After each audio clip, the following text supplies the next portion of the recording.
रूस और चीन ने एक साथ 19 फाइटर जेट दक्षिण कोरिया की सीमा के पास उड़ाकर पूरे कोरियाई प्रायद्वीप के माहौल को तनावपूर्ण कर दिया।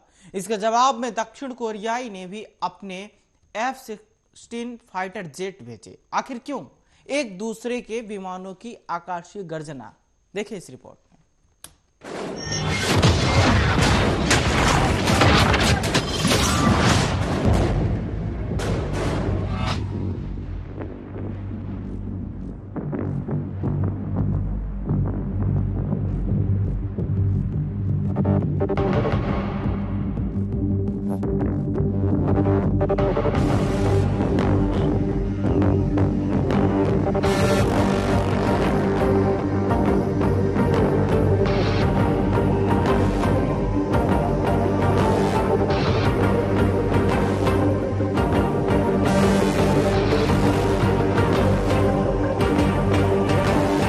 रूस और चीन के रणनीतिक बॉम्बर और फाइटर जेट ने मंगलवार को ईस्ट चाइन सी और जापान सागर के ऊपर एक साथ उड़ान भरी।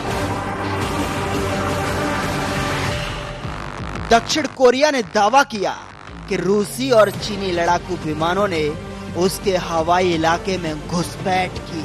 साथ ही दक्षिण कोरिया ने इन रूसी चीनी विमानों को मार भगाने के लिए तत्काल अपने F-16 फाइटर जेट भेजे। बताया जा रहा है कि रूस के 15 और चीन के 4 लड़ाकू विमानों ने दक्षिण कोरिया की सीमा के करीब से उड़ान भरी, जिससे कोरियाई प्रायद्वीप में तनावपूर्ण माहौल हो गया।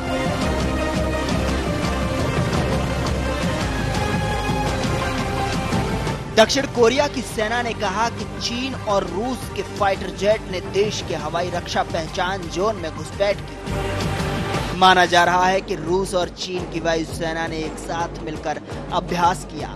आपको बता दें कि रूस के रक्षा मंत्रालय ने ऐलान किया कि यह पूर्व निर्धारित अभ्यास था,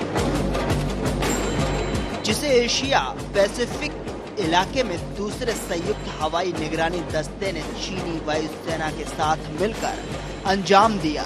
इस अभ्यास में रूस और चीन के बेहद घातक बॉम्बर ने हिस्सा लिया।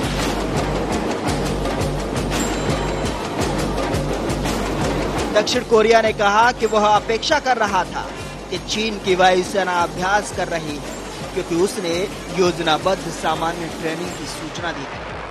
इस घटना के बाद दक्षिण कोरिया के विदेश मंत्रालय ने चीन और रूस से संपर्क करके उन्हें इस तरह की घटना दोबारा नहीं करने की नसीहत दी। उधर रूस ने कहा कि उसके विमानों ने अंतर्राष्ट्रीय कानून का पालन करते हुए उड़ान भरी। इस दौरान किसी भी देश के हवाई क्षेत्र का उल्लंघन नहीं किया गया।